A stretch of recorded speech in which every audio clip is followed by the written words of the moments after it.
स्वागत है आपका जीएस जीके स्टडी चैनल पर। इस वीडियो में हम क्या सीखेंगे? आज हम एलडीसी साइंस 2024 के पिछले वर्षों के प्रश्नों का बहुत ही गहराई से विश्लेषण करने वाले हैं।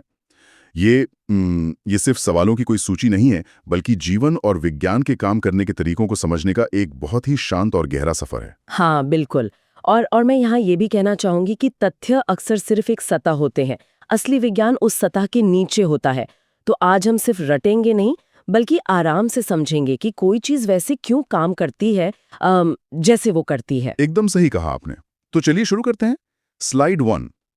अगर हम इन मास्टर नोट्स को देखें तो ये पूरी तरह से बहुविकल्पीय प्रश्न मतलब एमसीक्यू फॉर्मेट में है। इनमें जीव विज्ञान, रसायन विज्ञान और भौतिक विज्ञान शामिल है। और सबसे खास बात यह है कि इनमें कोई लंबी थ्योरी नहीं है, सिर्फ सीधे तथ्य हैं। बिल्कुल, सिर्फ तथ्य हैं। लेकिन हर तथ्य अपने पीछे एक पूरी कहानी समेटे हुए है। और इस कहानी को समझने के लिए हमें सबसे बुनियादी स्तर से शुरुआत करनी होगी। हाँ, मतलब जीवन की सबसे छोटी इकाई से। जब हम आनुवंशिकी की बात करते हैं तो लिंग निर्धारण एक बहुत ही मूल सवाल है ना? मनुष्यों में ये गुणसूत्रों पर निर्भर करता है।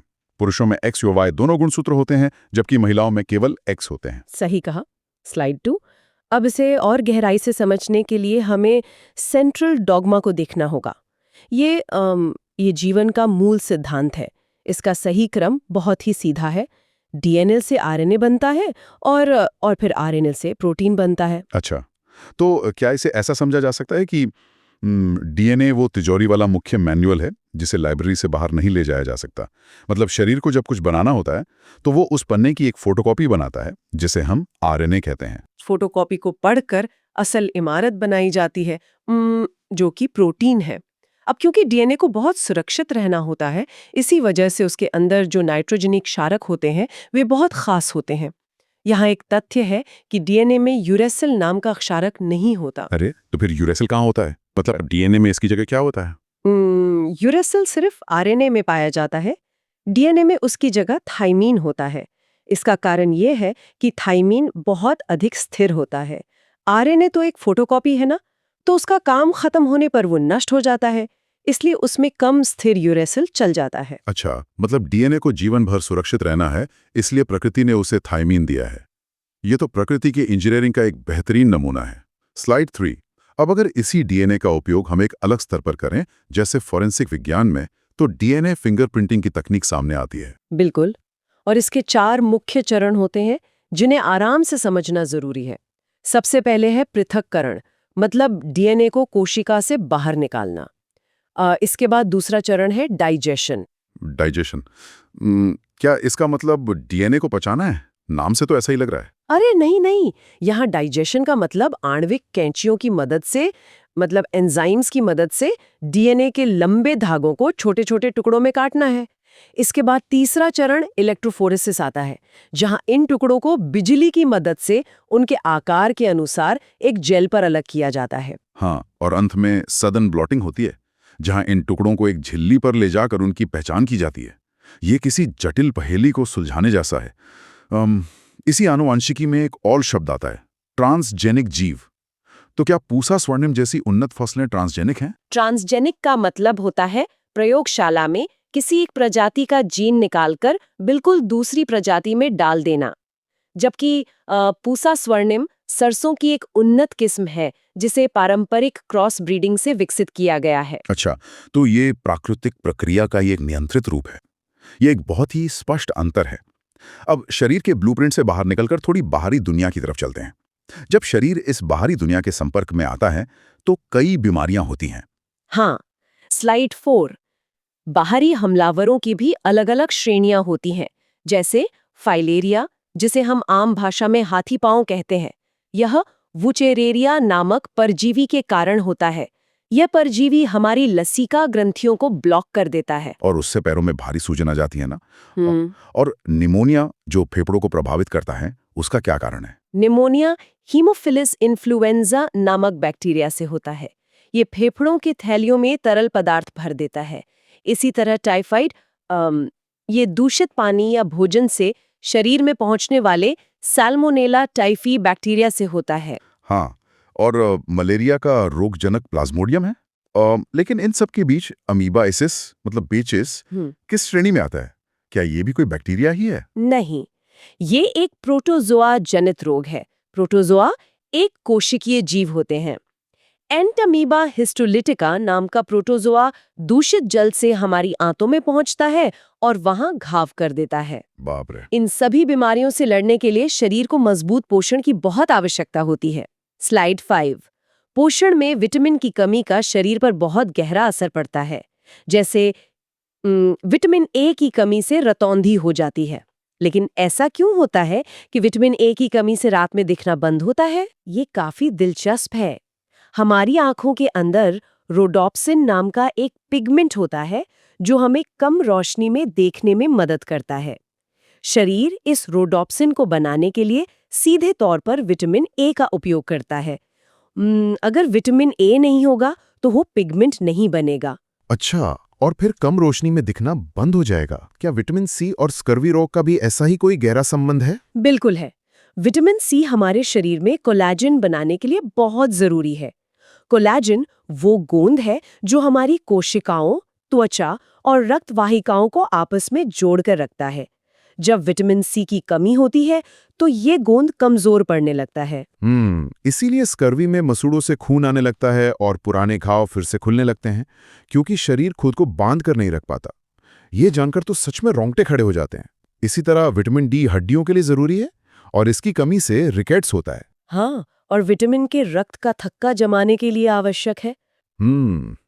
अब शरीर के इस पोषण के बाद अगर हम प्रकृति के खाद्य चक्र को देखें तो खाद्य श्रृंखला में टिड्डा एक प्राथमिक उपभोक्ता है, क्योंकि वो सीधे पौधों से ऊर्जा लेता है।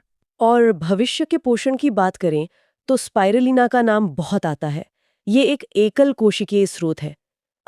लेकिन इसे सिंगल सेल प्रोटीन या एससीपी क्यों कहा जाता है? क्योंकि स्पाइरुलिना वास्तव में एक नीले हरे रंग का सूक्ष्म शैवाल है।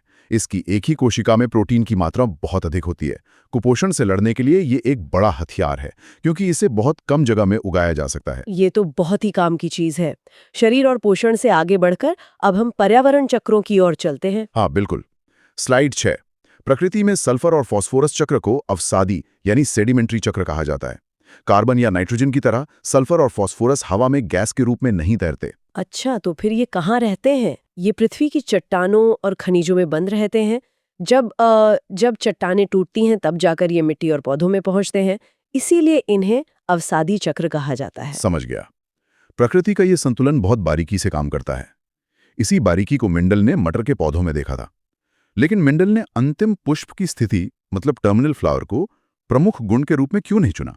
क्योंकि मेंडल को ऐसे गुणों की तलाश थी जो अगली पीढ़ियों में बिल्कुल स्पष्ट रूप से दिखाई दें। पुष्प की स्थिति पर्यावरण के कारकों से भी बदल सकती थी, इसलिए यह आनुवांशिकी के अध्ययन के लिए एक भरोसेमंद संकेतक नहीं था। सही बात है। इसी पर्यावरण में हमारी रक्षा के लिए ओजोन परत भी मौजूद है, जो सूर्य की पराबैंगनी किरणों को रोकती है। अब पर्यावरण की इस दुनिया से अब हम उन रासायनिक बदलावों की ओर आते हैं जो हमारे आसपास लगातार हो रहे हैं। स्लाइड 7। रसायन विज्ञान में अभिक्रियाएं बहुत अहम हैं। जब कोयला जलता है तो उसे ऑक्सीकरण कहा जाता है। बिल्कुल, क्योंकि कार्बन ऑक्सीजन के साथ जुड़कर कार्बन डाइऑक्साइड बना लेता है। एक और अभिक्रिया है कैल्शियम ऑक्साइड, यानी बिना बुझे चूने का पानी के साथ मिलना। ये संयोजन और ऊष्माक्षेपी अभिक्रिया है। संयोजन इसलिए क्योंकि दो चीजें मिलकर एक हो रही हैं, और ऊष्माक्षेपी इसलिए क्योंकि इस प्रक्रिया में गर्मी बाहर निकलती है ना? यहां एक सवाल अक्सर आता है, लोहे पर जंग लगना, क्या यह एक भौतिक परिवर्तन नहीं है? ये एक बहुत बड़ी गलतफहमी है। भौतिक परिवर्तन वो है जिसे वापस पलटा जा सके, जैसे बर्फ का पानी बनना। लेकिन जंग लगने में लोहा ऑक्सीजन और नमी के साथ मिलकर एक बिल्कुल नया यौगिक बना लेता है। आप जंग से वापस लोहा नहीं बना सकते। हाँ, तो इसलिए पूरी तरह से एक रासायनिक परिवर्तन है। ये स्पष्टीकरण बहुत जरूरी था। अब रोजमर्रा के रसायनों पर आते हैं। बिल्कुल। स्लाइड 8। हम रोज साबुन का इस्तेमाल करते हैं, लेकिन एक कथन है कि साबुन कठोर जल में प्रभावी होता है। ये कथन पूरी तरह से गलत है। गलत क्यों है? कठोर जल में कैल्शियम और मैग्नीशियम के आयन होते हैं। जब साबुन के अणु पानी में जाते हैं तो वे मैल साफ करने की बजाय इन आयनों के साथ चिपककर एक अघुलनशील पदार्थ बना लेते हैं जिसे स्कम कहते हैं। अच्छा, इसी वजह से कठोर जल में साबुन झाग नहीं देता और हमें डिटर्जेंट का उपयोग करना पड़ता है। वातित जल यानी सोडा वाटर का विज्ञान तो बहुत ही सरल है। ये एक तरल विलायक में गैस का विलय है। हाँ, कार्बन डाइऑक्साइड गैस को उच्च दबाव पर पानी में बांध दिया जाता है। ढक्कन खुलते ही गैस बुलबुलों के रूप में बाहर भागती है। इसी तरह जब पेट में एसिडिटी होती है तो हम मिल्क ऑफ मैग्नीशिया लेते हैं। यह एक एंटी एसिड है जो पेट के अतिरिक्त एसिड को न्यूट्रलाइज कर देता है। और इन रसायनों का ये व्यवहार उन तत्वों पर निर्भर करता है जिनसे वे बने हैं। स्लाइड 9।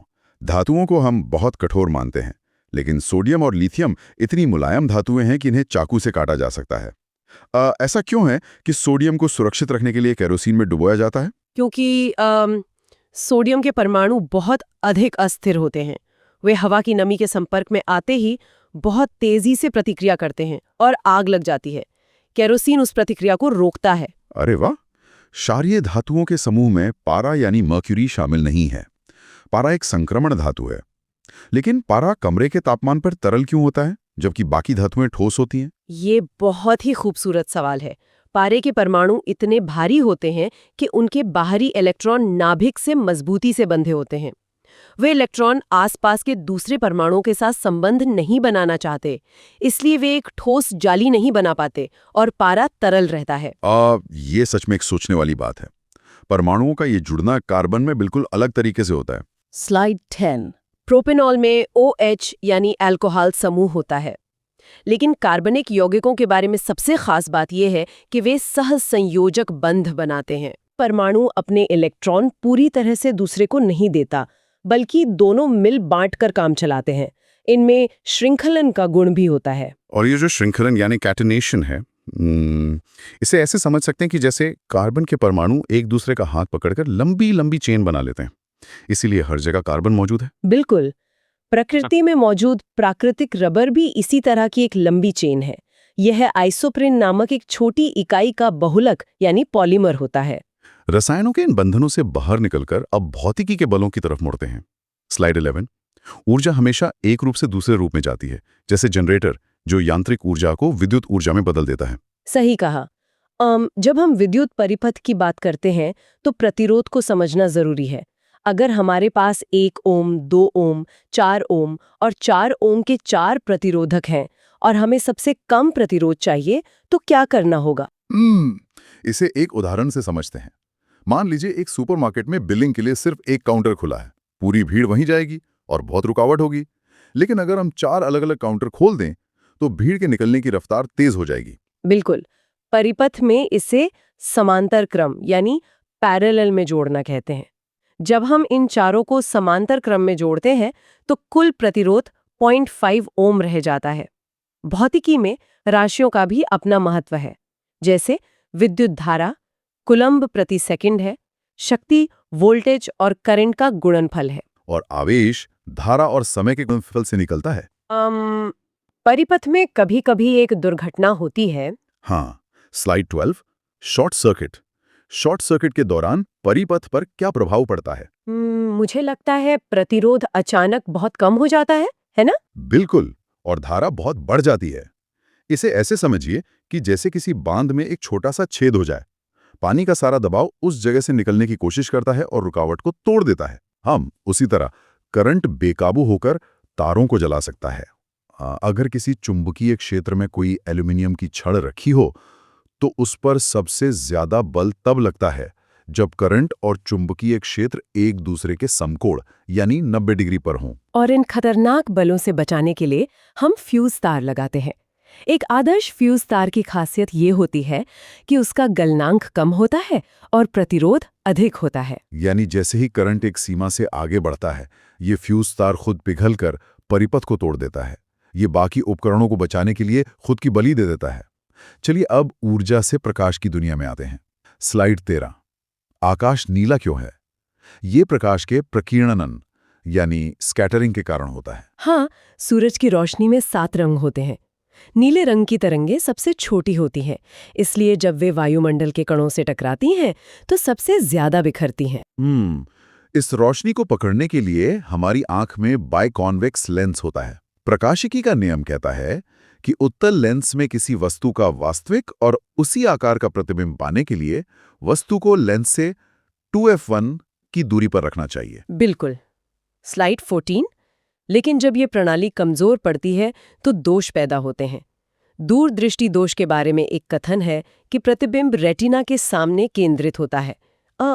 ये गलत है। हाँ, दूरदृष्टि दोष में दरअसल प्रकाश की किरणें रेटिना तक पहुंचने से पहले मुड़ नहीं पाती और वे रेटिना के पीछे जाकर फोकस होती हैं। इसलिए पास की चीजें धुंधली हो जाती हैं। एक स्वस्थ आंख विभिन्न दूरियों पर फोकस कर सकती है। लेंस की इस क्षमता को समंजन क्षमता कहते हैं। और अगर दूर की चीजें धुंधली दिखें तो उसे निकट दृष्टि दोष कहते हैं। इसे ठीक करने के लिए हम चश्मे में अवतल लेंस लगाते हैं जो प्रकाश की किरणों को थोड़ा फैला देता है। बिल्कुल सही। दृष्टि और प्रकाश के इन्हीं नियमों को आधार बनाकर हमने अंतरिक्ष तक की यात्रा की है। हाँ, स्लाइड 15। भारत ने 1981 में अपना पहला भूसातिक संचार उपग्रह एप्पल अंतरिक्ष में भेजा था। इस उड़ान में सतीश धवन अंतरिक्ष केंद्र का बहुत बड़ा नाम है जो आंध्र प्रदेश के श्रीहरिकोटा में स्थित है। और अंतरिक्ष से वापस जमीन पर आए तो देश की एक और बड़ी उपलब्धि रही है ऑपरेशन फ्लड, जिसे हम श्वेत क्रांति कहते हैं। इसी के कारण भारत दुनिया का सबसे बड़ा दूध उत्पादक देश बना। और इसी के साथ हमारे इस पेपर का विश्लेषण पूरा होता है। हमने डीएनए की सूक्ष्म दुनिया से शुरू करके भौतिक बलों और अंतरिक्ष तक को समझा। हाँ, अगर गहराई से सोचा जाए तो विज्ञान के ये सभी तथ्य आपस में जुड़े हुए हैं। लोहे पे लगने वाला जंग, आंख के भीतर रोशनी को मोड़ने वाला लेंस, शॉर्ट सर्किट का नियम, ये सब इस ब्रह्मांड के एक ही बड़े नियम के अलग अलग रूप हैं। तो बस सोचने वाली बात यह है कि अगली बार जब नीला आसमान दिखाई दे या पानी उबलता हुआ दिखे तो याद रहे कि ये सिर्फ कोई घटना नहीं है, बल्कि उसके पीछे एक गहरा विज्ञान काम कर रहा है। विज्ञान की यही समव्यता है कि वो हर जगह मौजूद है। इस चर्चा में हमारे साथ जुड़ने के लिए बहुत बहुत धन्यवाद। अगली बार किसी और विषय की गहराई में उतरेंगे।